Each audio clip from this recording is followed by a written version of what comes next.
¿Cómo están? Muy buenas tardes. Comenzamos aquí Identidad Privada, el mensaje televisivo semanal del SADOP, el Sindicato de los Docentes Privados de Córdoba. Cuando estamos prácticamente a horas del receso invernal, los docentes pensando en las aulas, pero también en estos 15 días que seguramente van a servir para recuperar todo lo que tiene que ver con el esfuerzo y las ganas de estar compartiendo con la comunidad educativa el quehacer diario. Vamos a comenzar con un tema ciertamente trascendente que tienen que reflejarlo seguramente todos ustedes en las aulas, y es esto que habitualmente ocurre cada año con la celebración de dos fechas muy caras a nuestros sentimientos. Uno tiene que ver con el aniversario de la ciudad de Córdoba, el día 6 de julio, y el 9 de julio, una de las fechas patrias por excelencia. Para ayudarnos a pensar y repensar todo esto, está con nosotros la profesora de Historia, Silvia Loyola. Profesora, muchas gracias por compartir estos minutos con nosotros. Bueno, el tema queda ciertamente planteado, ¿no? Cuando llega esta época del año, sabemos que hay dos fechas para recordar, pero pensamos más en las vacaciones de invierno. ¿Por qué lo hilamos? Yo creo que los tiempos escolares nos determinan siempre, por lo menos los que estamos ligados a la escuela de alguna manera. Entonces, por ahí, tanto una efeméride como las vacaciones, y cuando coinciden, hacen que por ahí una cosa o la otra pierda un poco de importancia. En este caso, lo que pierde importancia es la efeméride, porque las vacaciones están en la cabeza de todo, tanto de los chicos como de los docentes. Estamos como abiertos a terminar esta etapa y comenzar otra.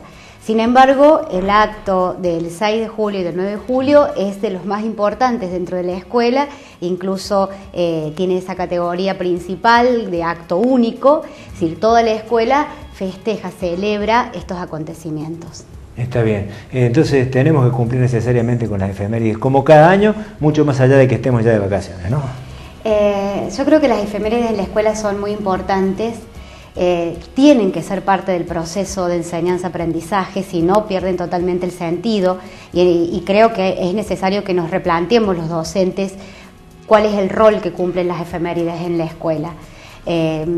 Para la construcción de ciudadanía, que es uno de los objetivos principales de la escuela hoy, las efemérides son importantes porque nos hacen recordar esos acontecimientos de la historia que nos permitieron ser nación, la nación que hoy somos. Hace 440 años, esto se va a cumplir el próximo sábado, se fundaba Córdoba.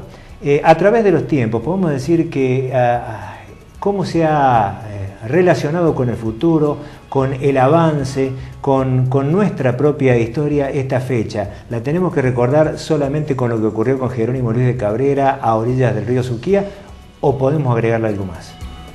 Yo creo que se tiene que resignificar el 6 de julio, sobre todo tomándolo como parte de las efemérides, esta efeméride conjunta con el 9 de julio, por ahí pierde fuerza la celebración del cumpleaños de Córdoba en la escuela, ¿no? Y creo que necesita una resignificación porque constantemente estamos desde el presente replanteándonos el rol de Córdoba en lo político, frente al Estado Nacional. Entonces, esta efeméride nos tiene que llevar a nosotros a reflexionar sobre eso y sobre ese lugar que ha tenido Córdoba a lo largo de la historia de la Argentina, desde su fundación, o sea, desde antes de que exista la Argentina como tal. Córdoba como provincia, como ciudad, fue muy importante. De hecho, hemos estado celebrando los 400 años de la universidad, de la primera universidad que nosotros tuvimos en nuestro territorio.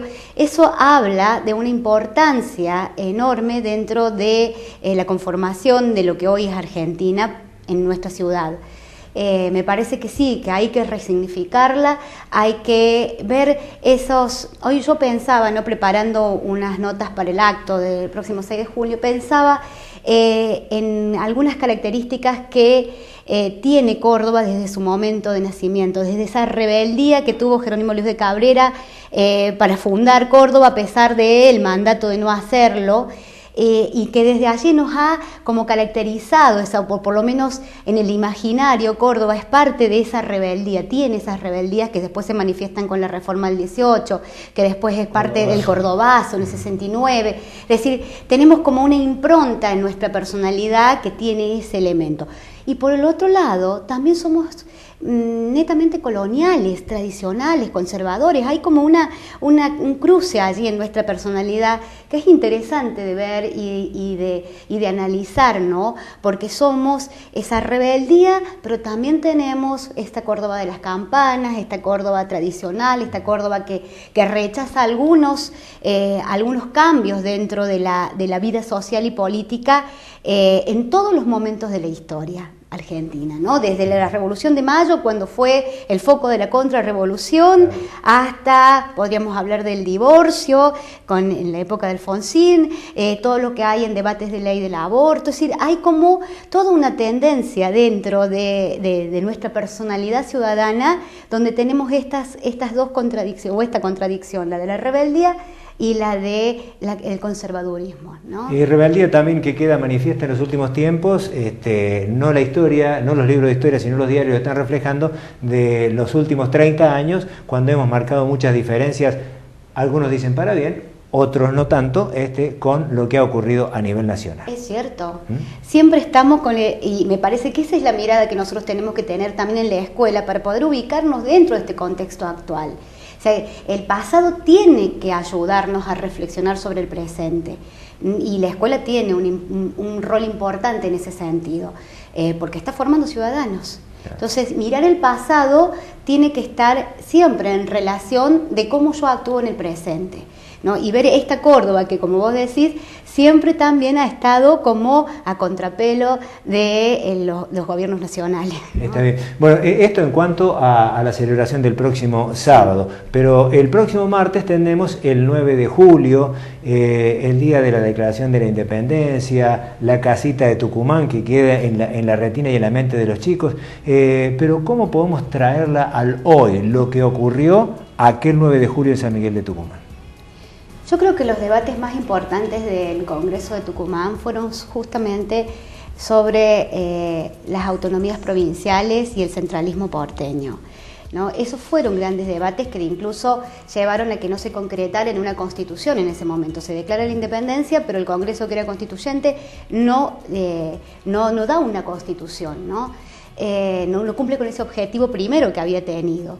Y la raíz de esa imposibilidad de dar una constitución para el naciente Estado es justamente este conflicto entre autonomías provinciales y centralismo porteño.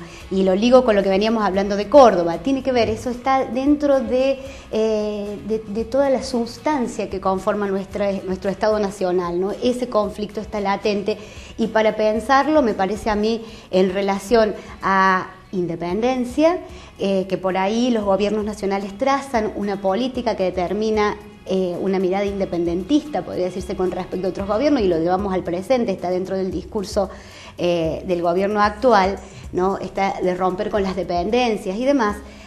Por ahí las provincias tienen otras actitudes que van a contrapelo justamente de eso, pero no porque estén en contra del proyecto independentista, sino porque hay una defensa de las autonomías provinciales que está en el germen de la nacionalidad argentina. Nosotros tenemos que reflexionar sobre eso.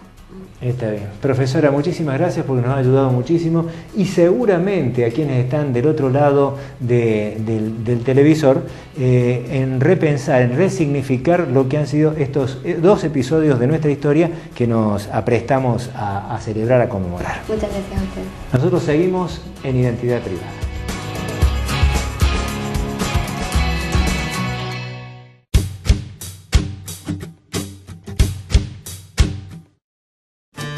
Con tu aporte, asistimos la recuperación de Juan. Con tu aporte, le garantizamos la medicación a María. Con el aporte de todos, también te cuidamos a vos y a tu familia. OSDOP, la obra social solidaria del docente privado. Sentir que tu familia está protegida te hace disfrutar de ella. Si sos afiliado a SADOP OSDOP, tenés beneficios exclusivos en salud. Ahora también contamos con el Sanatorio Allende Cerro. Solo con tu carnet y orden de consulta accedes a todas las especialidades médicas. Los mejores profesionales en salud, tecnología de avanzada, cómodas y modernas instalaciones al servicio de nuestros afiliados. Te esperamos en Sanatorio Allende Cerro. SADOP, siempre al servicio del docente privado y su familia. OSDOP, la obra social del docente privado y su familia, informa a sus afiliados que las 24 horas del día, los 365 días del año, tienen a su disposición el servicio telefónico 0810-122 OSDOP para solicitar información, realizar sugerencias, efectuar consultas y presentar reclamos. Sabemos que podés escuchar, pero también necesitas que te escuchen. Sabemos que tu tarea no termina en el aula. Por eso nuestra lucha continúa. Sabemos que podés sola. Pero juntos podemos más. SADOP, en defensa de los derechos de los docentes privados.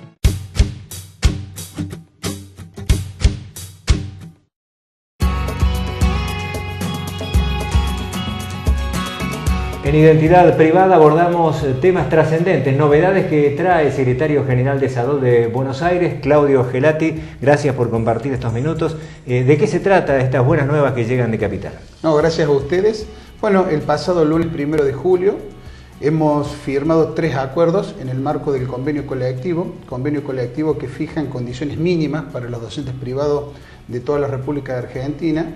Convenio colectivo que era negado por nuestros empleadores y que ahora en el ámbito del Ministerio de Educación de la Nación, junto al Ministerio de Trabajo, junto a las cámaras patronales, que son 3, CORDIEP, CAIEP y CONSUDEC, son siglas de cámaras que nuclean a escuelas privadas, pudimos arribar a 3 acuerdos importantes para los educadores privados de toda la República Argentina, que están relacionados con formas de modalidad y de contratación en las escuelas privadas de toda la República Argentina, incluida Córdoba, que está relacionado con el financiamiento educativo y sobre todo con la homologación de estos acuerdos para que tengan validez. Está bien. Esto tendría que ver también con la garantía de estabilidad de los docentes en el ámbito privado. Sí, es así. En estos puntos que nosotros recién mencionábamos, en las formas de contratación dejamos muy claro que el trabajo y el principio es por tiempo indeterminado y que solamente hay 3 excepciones para trabajar en las escuelas privadas, que son las suplencias, los contratos por plazo determinado, los contratos cuatrimestrales y los contratos semestrales. Y todos ellos, para que tengan validez, van a tener que ser registrados y homologados por el Consejo Gremial de Enseñanza Privada, donde allí participa SADOP y va a realmente verificar si esos contratos son válidos o se mantiene el principio de continuidad en un empleo de escuelas de docentes privados. Participaron todas las cámaras empleadoras. Participaron todas, como mencionábamos recién, por el lado de los empleadores 3 cámaras, por el lado de los docentes privados participa 6 personas de SADOP, 1 persona de CETERA, y estuvieron presentes autoridades del Ministerio de Educación de la Nación, representado en este caso por el ministro Silioni y por directoras nacionales del trabajo para homologar estos acuerdos. Excelente noticia que seguramente vamos a ampliar en Identidad Privada en programas sucesivos. Así es, y como decimos siempre nosotros, el tema del convenio colectivo no es un solo tema del sector trabajador, sino que también es importante para el sector empleador, y los convenios colectivos son dinámicos y nos hemos propuesto de acá a fin de año firmar 3 acuerdos más. La palabra de Claudio Gelati, secretario general de SADOP Córdoba.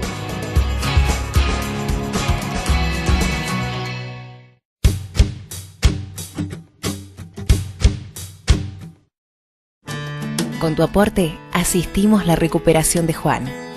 Con tu aporte, le garantizamos la medicación a María. Con el aporte de todos, también te cuidamos a vos y a tu familia. OSDOP, la obra social solidaria del docente privado. Sentir que tu familia está protegida te hace disfrutar de ella. Si sos afiliado a SADOP OSDOP, tenés beneficios exclusivos en salud. Ahora también contamos con el Sanatorio Allende Cerro. Solo con tu carnet y orden de consulta accedes a todas las especialidades médicas. Los mejores profesionales en salud, tecnología de avanzada, cómodas y modernas instalaciones al servicio de nuestros afiliados.